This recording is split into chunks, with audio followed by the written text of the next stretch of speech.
Hello friends, के S R academy commerce institute के YouTube channel पर एक बार फिर से आपका हार्दिक स्वागतम। आज हम एक इम्पॉर्टेंट वीडियो लेकर आए हैं जिसका नाम है रजिस्ट्रेशन इन जीएसटी। अगर आप पूरे यूट्यूब के ऊपर अगर सर्च करोगे sir registration in GST full details video, तो वहाँ पर सर आपको यही बताया जाता है कि जीएसटी का रजिस्ट्रेशन पोर्टल पे कैसे किया जाता है। लेकिन आज हम इस वीडियो के अंदर डिटेल में डिस्कस करने वाले हैं और इस वीडियो के अंदर हम कौन कौन से टॉपिक कवर करने वाले हैं पहले हम उसको कवर करते हैं। सबसे पहले देखेंगे कि sir person liable for registration, यानी कि किसको जीएसटी में रजिस्ट्रेशन लेने की जरूरत होगी। कंपल्सरी रजिस्ट्रेशन सर्टेन केसेस, किसी किसी को सर जब भी वो बिजनेस स्टार्ट करेगा तुरंत ही उसको जीएसटी नंबर लेना है। Person not liable for registration, यानी कि सर उसको थ्रेशोल्ड लिमिट भी अगर क्रॉस कर जाती है फिर भी उसको जीएसटी में रजिस्ट्रेशन लेने की जरूरत नहीं होगी। प्रोसीजर फॉर रजिस्ट्रेशन, यानी कि रजिस्ट्रेशन के लिए क्या क्या प्रोसीजर्स होता है। अमेंडमेंट ऑफ रजिस्ट्रेशन, अमेंडमेंट का मतलब सर सिंपल सा होता है कि आप कोर या फिर आपके मोबाइल अपडेट करना है या ईमेल अपडेट करना है। And cancellation of registration, GST को आप किस तरह से कैंसिल कर सकते हैं।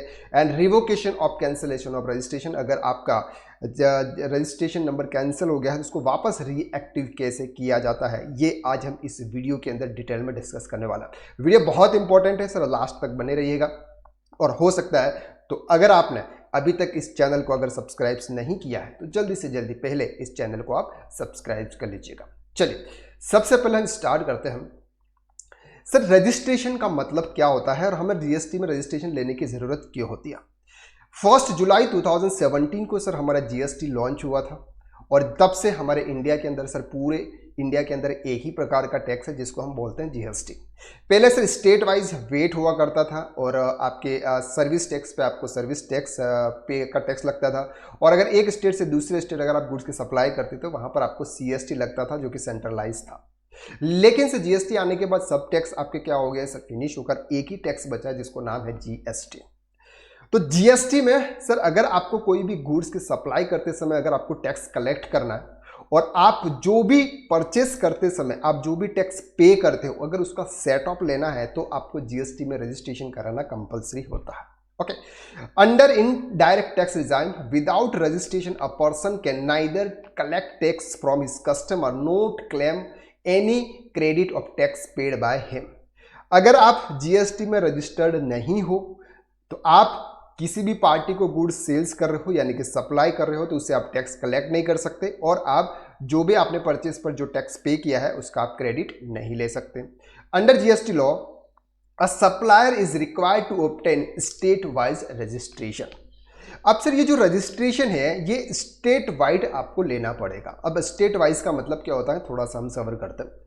और सर ये जो रजिस्ट्रेशन है ये पेन बेस्ड सिस्टम पे आधारित है। अब पेन बे का मतलब होता है सर कि फॉर एग्जांपल एक पर्सन है ए और एक पेन के ऊपर अगर दो बिजनेसेस है, एक और दो, ये दो बिजनेसेस है सर। इस बिजनेस का टर्नओवर जो भी होगा, इस बिजनेस का टर्नओवर जो भी होगा सर, इन दोनों के टर्नओवर को ऐड करेंगे, इन दोनों के टर्नओवर को ऐड करेंगे और ये टर्नओवर अगर आपका थ्रेशोल्ड लिमिट को क्रॉस कर जाता है तो आपको ये दोनों बिजनेस जीएसटी में रजिस्ट्रेशन कराने होंगे।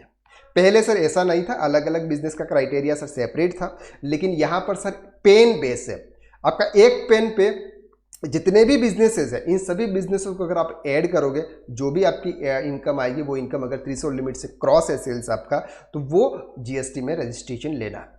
अब सर आपके पास में चॉइस है, क्या चॉइस है कि अगर आप एक ही स्टेट के अंदर सेम स्टेट के अंदर अगर आपकी दो ब्रांचेज है, एक ब्रांच दो ब्रांचेज है तो इन दोनों ब्रांचों का एक ही जीएसटीएन नंबर ले सकते हो या फिर आप दोनों का सेपरेट जीएसटीएन नंबर लेके भी आप बिजनेस कर सकते हो।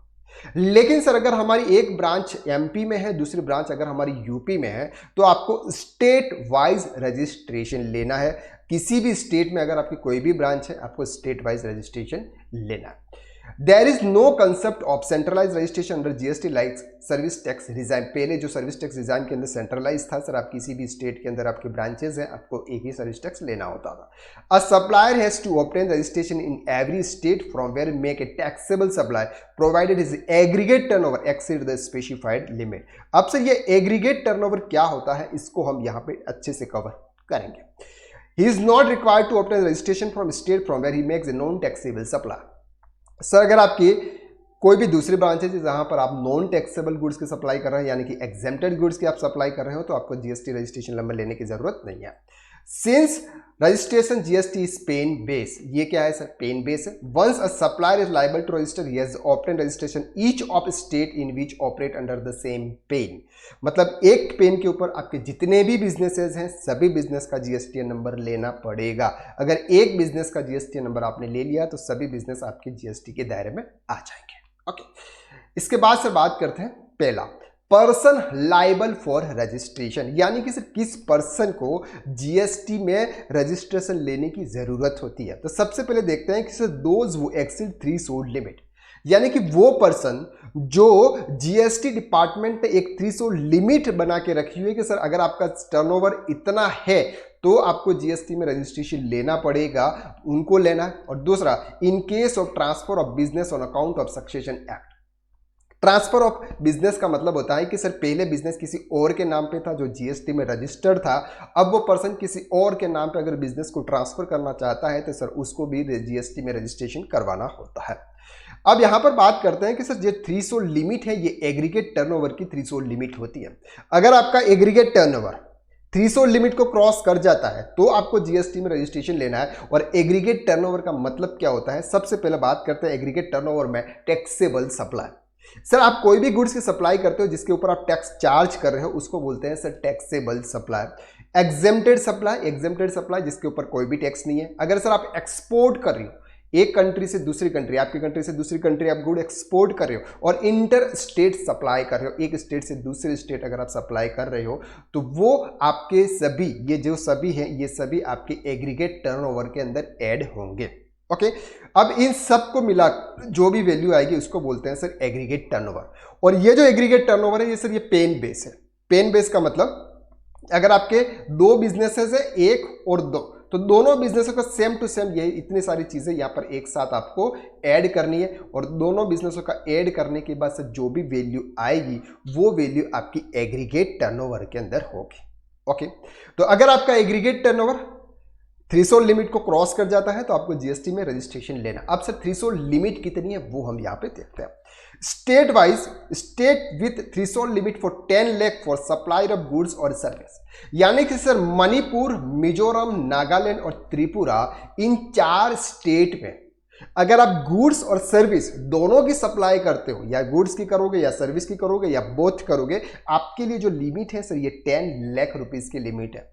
यानी कि सर आपका एग्रीगेट टर्नओवर अगर 10 लाख रुपीज से क्रॉस कर जाता है तो आपको जीएसटी में रजिस्ट्रेशन लेना है। अरुणाचल प्रदेश, मेघालय, सिक्किम, उत्तराखंड, पांडुचेरी एंड तेलंगाना, सर इसमें जो लिमिट है सर ये 20 लाख रुपीज की है। किसकी है सर? 20 लाख रुपीज की लिमिट है। और 20 लाख रुपीज से अगर आपका टर्नओवर हो जाता है तो आपको जीएसटी में रजिस्ट्रेशन लेना है। Jammu Kashmir, Assam, Himachal Pradesh and all other state, बाकी के सर जितने भी स्टेट बचते हैं उसकी जो लिमिट है, अगर आप सर्विस सप्लाई कर रहे हो, आप सिर्फ सर्विस सप्लाई कर रहे हो तो 20 लाख रुपीज की लिमिट है। और अगर आप गुड सप्लाई कर रहे हो तो सर 40 लाख रुपीज की लिमिट है। और आप सर्विस और गुड्स दोनों प्रोवाइड कर रहे हो तो 20 लाख रुपीज की लिमिट है। सर अगर आप इन स्टेट में बिलोंग नहीं करते हो, जो स्टेट आपको यहां पर दे रखे हैं, अदर स्टेट में हो, तो अगर आप सर्विस सप्लाई कर रहे हो तो 20 लाख रुपीज, सर्विस और गुड्स दोनों सप्लाई कर रहे हो तो 20 लाख रुपीज, और या फिर सिर्फ आप गुडविल सप्लाई कर रहे हो तो 40 लाख रुपीज सर आपकी लिमिट है। अगर ये लिमिट 40 लाख रुपीज से क्रॉस कर जाती है, 20 लाख रुपीज से क्रॉस कर जाती है, 10 लाख रुपीज से क्रॉस कर जाती है तो आपको जीएसटी में रजिस्ट्रेशन लेना होगा। क्लियर है? तो ये थी सर हमारी थ्रेशोल्ड लिमिट, यानी कि इन लोगों को जीएसटी में रजिस्ट्रेशन लेने की जरूरत होती है। अब बात करते हैं sir compulsory registration in certain cases. Sir in cases में आपको थ्रेशोल्ड लिमिट नहीं देखी जाती है, इन केसेस में आपको थ्रेशोल्ड लिमिट नहीं देखी जाती है, यहां पर आपको कंपल्सरी रजिस्ट्रेशन लेना। सबसे पहला आता है सर इंटर स्टेट सप्लाई। अगर आप जीएसटी में रजिस्टर्ड नहीं है तो आप सर एक स्टेट से दूसरे स्टेट गुड्स की सप्लाई नहीं कर सकते, यानी कि सेल नहीं कर सकते। अगर आप एक स्टेट से दूसरे स्टेट अगर आप गुड्स सेल्स करना चाहते हो तो सबसे पहले आपको जीएसटी में रजिस्ट्रेशन लेना होगा, इसको बोलते हैं सर इंटर स्टेट सप्लाई। दूसरा आता है sir casual taxable person. Sir कुछ लोग सर इवेंट की तरह काम करते हैं, एक इवेंट उन्होंने इस स्टेट में किया, दूसरा इवेंट उन्होंने उस स्टेट में किया, तीसरा इवेंट उन्होंने इस स्टेट में किया, इस तरह से इवेंट ऑर्गेनाइजर्स होते हैं, उनको कैजुअल टैक्सेबल पर्सन होते हैं। सर उनके लिए कोई भी लिमिट नहीं देखी जाती है, उनको जिस भी स्टेट में वो अपना बिजनेस करेंगे उस सबसे पहले उनको जीएसटी में रजिस्ट्रेशन करवाना होगा, देन पेमेंट करवाना होगा, देन वो फिर वहां पे बिजनेस कर सकेंगे। Person receiving supplies on which payables by recipient on reverse charge basis, मतलब सर अगर कोई पर्सन रिवर्स चार्ज बेसिस पे अगर कोई परचेज कर रहा है, जिसको रिवर्स चार्ज के थ्रू अगर उसको टैक्स पेमेंट करना है, तो उसको भी जीएसटी में रजिस्ट्रेशन करना है। Person who supplies on behalf of the some other taxable person, यानी कि कोई एजेंट जो प्रिंसिपल के बिहाफ पे गुड्स के सप्लाई कर रहा है, उनको भी कंपल्सरी जीएसटी में रजिस्ट्रेशन करना है। एंड नॉन रेजिडेंट पर्सन, जो इंडिया के रेजिडेंट नहीं है, अगर वो अपने इंडिया में बिजनेस करना चाहते हैं तो पहले उनको जीएसटी में रजिस्ट्रेशन करना है, इसके बाद वो आगे का काम कर सकते हैं। तो ये जो लोग थे उनको सर कंपल्सरी जीएसटी में रजिस्ट्रेशन करना था। अब बात करते हैं sir person not liable for registration, यानी कि सर इनके लिए थ्रेशोल्ड लिमिट कोई भी मैटर नहीं करती है, अगर 50 लाख का भी सेल्स हो जाता है फिर भी सर इनको जीएसटी में रजिस्ट्रेशन नहीं करना है। कौन? Person engage exclusive in supply of goods और service both not liable to tax, wholly exempt from tax. Sir अगर आप कोई एग्जेम्प्टेड गुड्स की सप्लाई कर रहे हो, अगर आप कोई एग्जेम्प्टेड गुड्स की सप्लाई कर रहे हो जिसके ऊपर टैक्स ही नहीं है, वो आप कितना भी करो सर आपको जीएसटी में रजिस्ट्रेशन लेने की जरूरत नहीं है। Agriculturist limited to supply produce cultivation of land, sir अगर आप लैंड से, अगर आपने एग्रीकल्चर लैंड से अगर कुछ भी उगाया और उसको सेल्स किया तो भी आपको जीएसटी में रजिस्ट्रेशन लेना नहीं है। Person making only reverse charge supply, या सिर्फ और सिर्फ आप सिर्फ रिवर्स चार्ज के थ्रू ही टैक्स पे करते हो, यानी कि सप्लाई करते हो, तो भी सर आपको जीएसटी में रजिस्ट्रेशन लेने की जरूरत नहीं है। Person making interested supply of taxable service up to ₹20 lakh. Sir अभी हमने बोला कि अगर आप गुड्स एक स्टेट से दूसरे स्टेट बिना रजिस्ट्रेशन के सप्लाई नहीं कर सकते हो, लेकिन अगर सर्विस आप सप्लाई कर रहे हो एक स्टेट से दूसरे स्टेट और आपका टर्नओवर 20 लाख रुपीस से नीचे है, तो आपको जीएसटी में रजिस्ट्रेशन लेने की जरूरत नहीं है। अगर आपका टर्नओवर 20 लाख रुपीस से क्रॉस करता है तो ही आपको जीएसटी में रजिस्ट्रेशन लेना है। Casual taxable person making interested supply notified handicrafted goods up to ₹20 lakh. अभी हमने बोला कि सर कैजुअल टैक्सेबल पर्सन को कंपल्सरी जीएसटी में रजिस्ट्रेशन लेना है, लेकिन यहां पर एक सर अगर हैंडीक्राफ्टेड गुड्स की सप्लाई कर रहे हैं तो उनके लिए जो लिमिट है वो है सर 20 लाख रुपीस तक अगर कोई भी करते हैं तो उनको जीएसटी में रजिस्ट्रेशन नहीं लेना। तो ये सर हमने कवर किया कि person not liable for registration.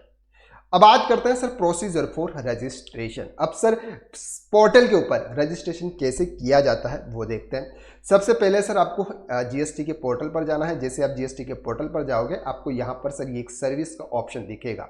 Service में जैसे ही जाओगे यहाँ पर आपको एक न्यू रजिस्ट्रेशन का ऑप्शन दिखेगा। जैसे ही आप न्यू रजिस्ट्रेशन के ऑप्शन पे क्लिक करोगे सर यहाँ पर आपको टैक्स पेयर, स्टेट, आपका डिस्ट्रिक्ट, लीगल नेम जो आपके पेन के ऊपर है वो डालना है, परमानेंट अकाउंट नंबर डालना है सर, आपका ईमेल एड्रेस डालना है, आपका मोबाइल नंबर डालना है। सर ये जो है ये आपके ऑपरेटिंग में होने चाहिए। ऑपरेटिंग का मतलब ये है कि सर इसके ऊपर ओटीपी आएगा, वो ओटीपी आपको यहाँ पे प्रोवाइड करना होगा और ये कैप्चा एंटर करना है। जैसे आप कैप्चा एंटर करेंगे इसके बाद आपको प्रोसीड करना है। प्रोसीड करोगे तो यहाँ पर आपका ईमेल ओटीपी आएगा और मोबाइल ओटीपी आएगा। वो ओटीपी आपको यहाँ पे इंटर करना है। जैसे ही आप मोबाइल इंटर करोगे आपके पास में एक टेम्परेरी टीआरएन नंबर जनरेट हो जाएगा। बस इतनी डालने से आपका क्या हो जाएगा सर, एक टेम्परेरी टीआरएन नंबर जनरेट हो जाएगा जो कि 15 डिजिट्स का होगा।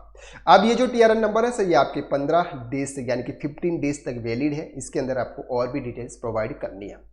इसके बाद सर वापस आपको पोर्टल पर जाना है, सर्विस में जाना, सर्विस में रजिस्ट्रेशन में जाना। अब यहाँ पर आपको temporary reference number TRN number पर क्लिक करना है और यहाँ पर आपको ये जो नंबर दे रखा है ये आपको इंटर करना है। जैसे आप इंटर करोगे, कैप्चा करोगे, प्रोसीड करोगे, प्रोसीड करने के बाद आपको इस टाइप में एक मोबाइल ओटीपी आएगा, वो मोबाइल ओटीपी आपको इंटर करना है। अब आपको इस टाइप का डैशबोर्ड दिखाई दिया जाएगा। तो सर ये अलग अलग ब्लॉक हैं, इन अलग अलग ब्लॉक्स की डिटेल्स आपको प्रोवाइड करनी होगी।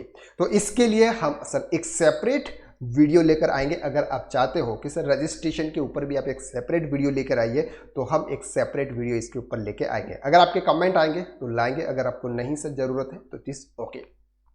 तो इसके बाद हम डिटेल्स के अंदर जीएसटी का रजिस्ट्रेशन करते हैं, वो सब कुछ हम कवर करेंगे। ओके, तो इस तरह से सर आप जीएसटी में रजिस्ट्रेशन कर सकते हैं। अब बात करते हैं sir revocation of cancellation of registration, revocation cancellation of registration. अब सर जीएसटी में रजिस्ट्रेशन कैंसिल क्यों करना होता है? सर अगर आपका बिजनेस बंद हो गया या फिर जो बिजनेस कर रहा था उसकी डेथ हो गई या कुछ भी रीजंस हो सकते हैं, आप जीएसटी रजिस्ट्रेशन नंबर कैंसिल करना चाहते हैं, तो सर जीएसटी रजिस्ट्रेशन कैंसिल करने से पहले आपको जीएसटीआर 10 फाइल करना होता है। सर जीएसटीआर 10 जो रिटर्न्स कैंसिलेशन के बाद में आपको फाइल करना होता है। सर ये जो रिटर्न्स है ये आपको बताता है कि सर जब भी आप अपने बिजनेस को क्लोज कर रहे हैं, सर आपके पास में स्टॉक कितना है, जिस स्टॉक के ऊपर आपने इनपुट टैक्स क्रेडिट ले रखी है वो स्टॉक कितना है, उसके ऊपर आप टैक्स पे कीजिए, इसके बाद आप कैंसिल कर सकते हो। यहां पर बात करते हैं sir revocation cancellation of registration.